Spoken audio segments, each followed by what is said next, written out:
E3 2021, a show many people would describe as extremely disappointing and, well, bad. But was it really that bad? Surprisingly enough, this was my first E3 that I watched completely live. And I do have a lot of opinions about all of the major press conferences. And while there were a lot of smaller press conferences, the main ones I will be going over are Ubisoft, Xbox and Bethesda, Square Enix, and Nintendo. So, with that being said, let's get started. And yes, I know a lot of indie developers, as well as Capcom and Bandai Namco, had their own showcases, but they weren't really showcases, as Bandai Namco only revealed one game and Capcom barely revealed anything at all. So, let's get started. So, let's start off with Ubisoft's showcase. And this took place on Saturday, June 12th. And if we're being honest, this showcase just wasn't for me. I don't think that it was awful like a lot of other people do, but we started off with a Rainbow Six Extraction trailer, and this was just a 3-minute long cutscene. For me personally, if you're going to show a trailer that is longer than a minute, show gameplay. And what especially got to me is that they did a gameplay demo immediately following. I feel like it would have been just a lot easier as well to have the developer be doing their interview while we are watching the gameplay demo. But no, instead we got whatever this was, which just killed the pacing right off the bat. And a few game reveals later that I didn't really care about, a lot of them being updates, and then Riders Republic was shown off.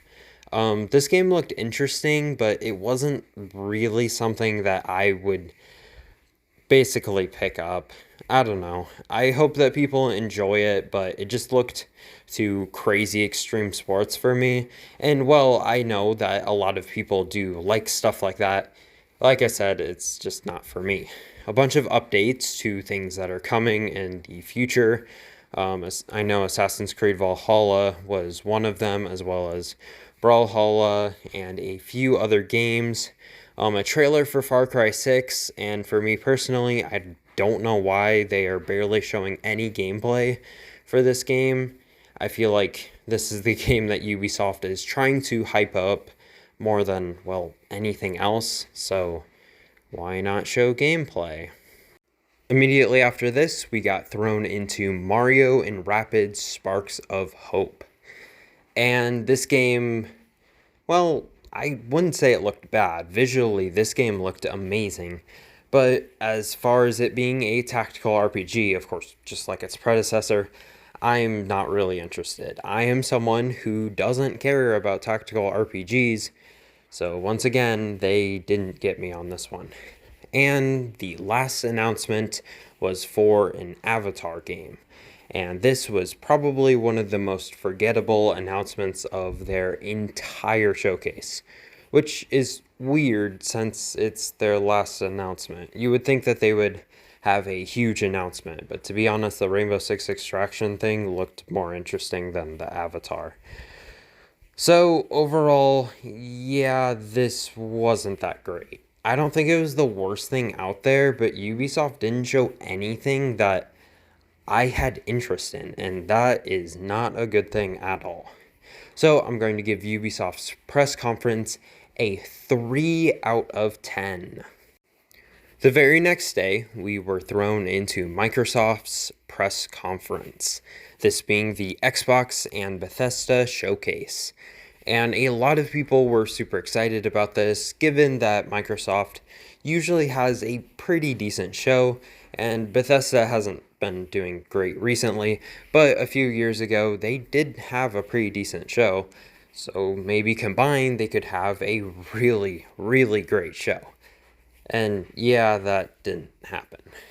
I find it really interesting that at E3 2019, more games were shown by Xbox alone than were shown here. Even though this is supposed to be two major companies showing off a ton of games. I don't know. I find that really weird though. What was shown to start off this showcase was Starfield, and well, a lot of people thought that it looked excellent. I couldn't help but feel that it just looked like another great Bethesda game. And I know most of this video has been me complaining that typical video game looks like typical video game, but I couldn't help but think that this game could look a bit more advanced. Of course, this is the first trailer for it, so I'm sure that over time it will look a lot better. And overall, I'm not going to do a play-by-play for this one like I did for Ubisoft, because there were so many games shown, and a lot of them I completely forgot about. So I'm just going to real quick talk about things that I thought were kind of cool, and things I thought were kind of lame. The Halo Infinite trailer was, in my opinion, the height of the show.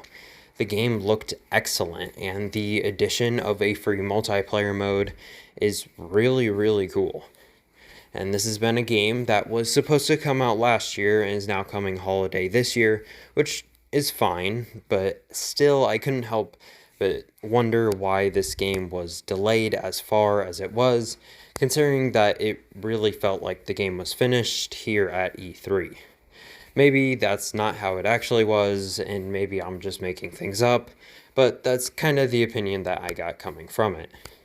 Immediately after this, we had Forza Horizon 5, and I thought that this game looked excellent. I have played every single Forza Horizon game, and I've loved them a lot. But, unfortunately, immediately after this, we had a developer interview and a gameplay demo for it, and this lasted forever. This absolutely killed the pacing, and while I was fine with it, given that I had actual interest, for those who didn't have interest in this game, this was incredibly lame, and like I said, it definitely killed the pacing.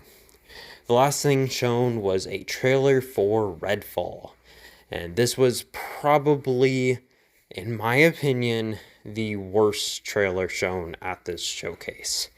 This trailer was about 3 or 4 minutes long of just a cutscene. Not a single bit of gameplay was shown, and it really looked like typical video game.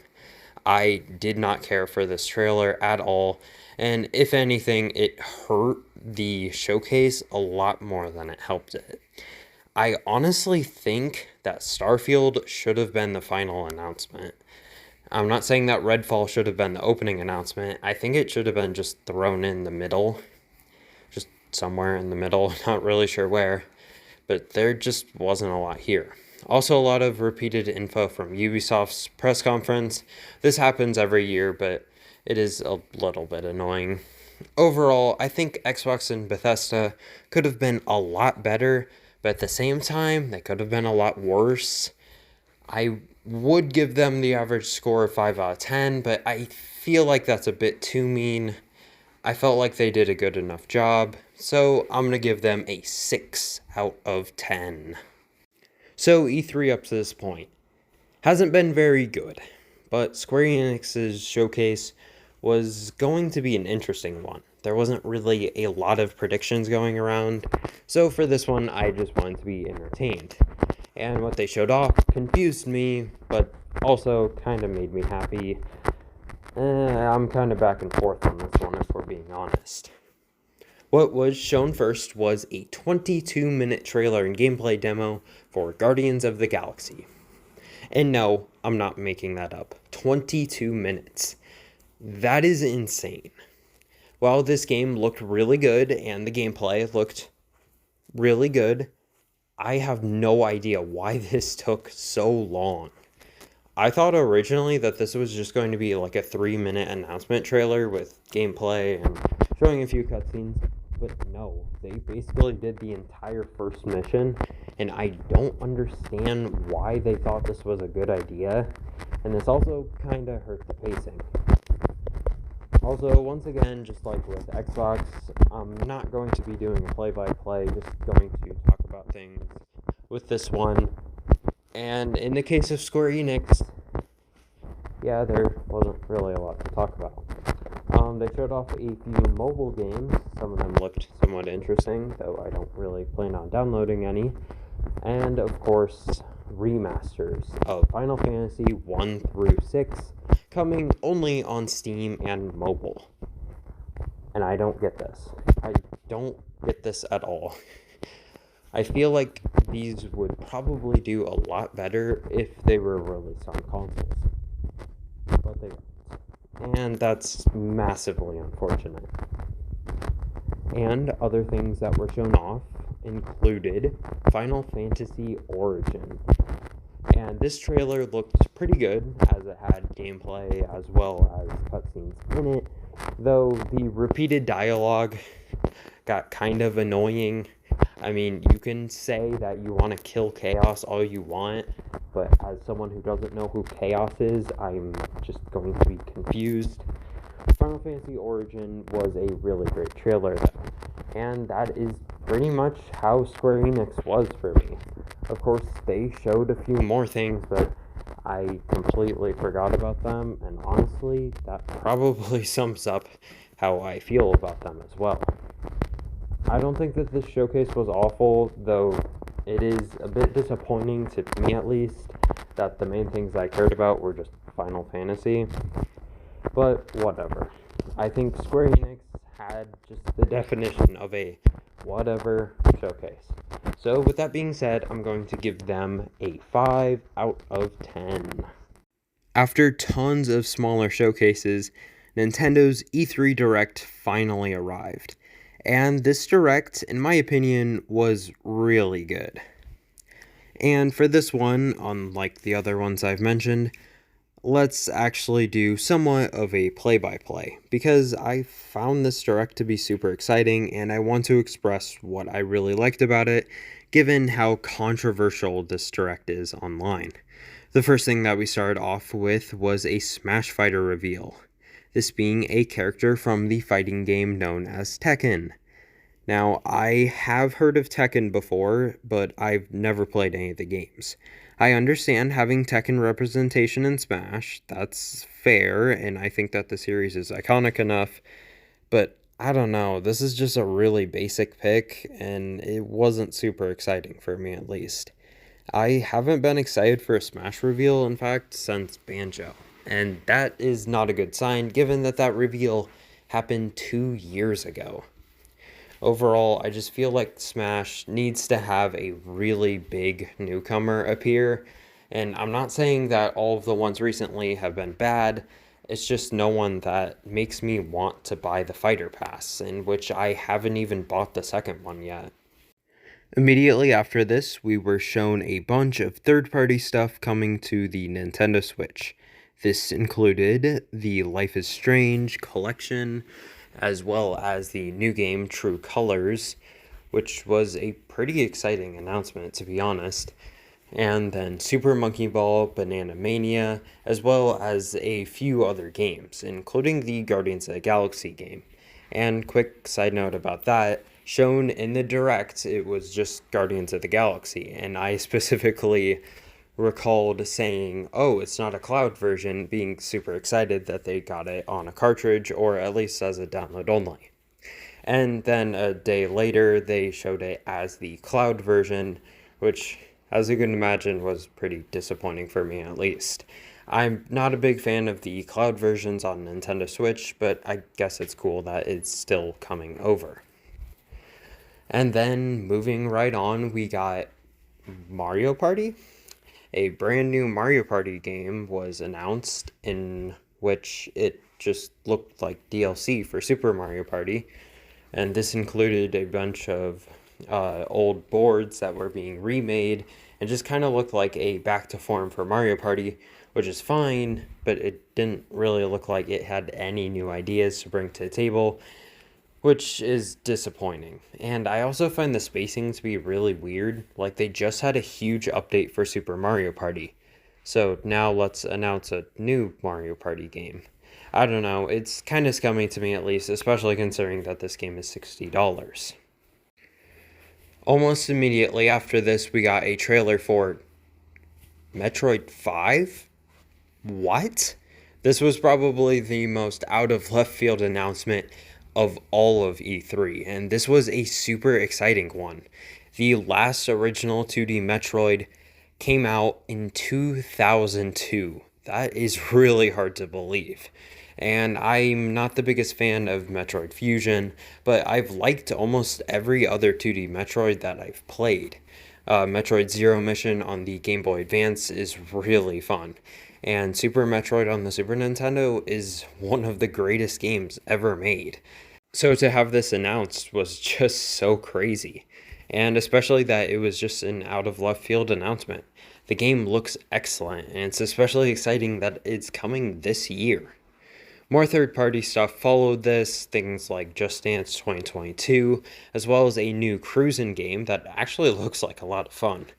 And then after that, we got WarioWare. And this was another revival that I wasn't expecting. Now, I'm glad that this game is $50, though I do wish that they put a bit more into it because it does seem like the kind of game that is going to be a bit lacking in content, and they're gonna give it more free updates later. And this isn't my favorite thing in the world. Overall, there wasn't a lot to get from this trailer, though I am just a little bit concerned about it. Following this, we got Shin Megami Tensei 5. And this game looks pretty good. They showed a gameplay trailer for it. A lot of people got upset about the gameplay trailer because it was too long. But if we really think about it, at least in my opinion, I thought that the length made sense. I mean, this was a game that was announced all the way back in January of 2017. So I think it makes sense for the fans that are worried about this game that they show as much as possible. And given that it's a turn-based RPG, obviously they're going to have to show a lot of the game in order to show the diversity of it all. Following this, we got a ton more third-party announcements. And then after that, we got Advance Wars 1 and 2, a remake of the Advance Wars games on the Game Boy Advance. I've never played these games, but they looked pretty fun, though I can't help but say that $60 is a bit much for these games. The remake doesn't seem to be like exponentially better than the original version, of course, other than graphics. It just kind of feels like they're remaking the game for a modern console. It doesn't look like incredible or anything. So I think asking $60 for it is a bit much. Though I am glad that it is both 1 and 2 instead of just being 1. After this, we got what I was the most excited for out of everything at E3 as a whole, and that was the Zelda portion of this Nintendo Direct. They started off labeling it as the last announcement, showed an Age of Calamity DLC, and everyone thought that the Direct was about to end, which I find kind of funny. They showed a Skyward Sword HD trailer that just showed the game. I feel like this was the same exact trailer that they showed back in February. As far as I'm concerned, there's no new additions to this game in comparison to the Wii version, which is really, really weird, and I don't understand why they wouldn't add anything. I mean, they added a few things, but they're all locked behind an Amiibo paywall. Great. They then showed a Zelda 35 Game & Watch. A lot of people were disappointed that this is all we're getting for Zelda's 35th anniversary, but this thing looks incredible. I mean, you get technically 4 games on here, 3 of which being Zelda games, and overall, I think that this thing looks really, really fun. And then, finally, after waiting nearly 2 years, we got a trailer for the sequel to Breath of the Wild. And this is easily my most anticipated game right now. And this trailer was amazing. I know some people are critiquing it, that it could have been longer, or they could have shown a bit more, but I truly had no problems with this trailer, and it just got me extremely excited for this game. And it was announced to be coming in 2022, and announced to not have a title. So overall, that was Nintendo at E3 2021. It could have been better, but it also could have been a lot worse. I didn't really feel like there were many pacing problems. They definitely had the best pacing out of any of the showcases. And overall, I just think Nintendo did a really great job this year. 8 out of 10. So with all that being said, what would be my final score of E3 2021? I don't know. Considering that these were the only press conferences that we got, press conferences from EA, PlayStation, or a few other studios that you would think would have things, and that Capcom only showed off games that they had already released, or games that were about to release that they'd already shown a ton of trailers for. Yeah, Capcom's showcase wasn't even worth talking about, but it was really bad. I just felt like this year's E3 just didn't really have anything to it. And yes, this was the first E3 that I watched live, but I don't know. I still felt kind of underwhelmed by it at the end of the day. Hopefully, next year's E3 will be a bit better, and a few other companies will join in as well. Overall, though, I'm not going to give E3 as a whole a score, because I don't think that makes a lot of sense. But I'll just say that it wasn't very good.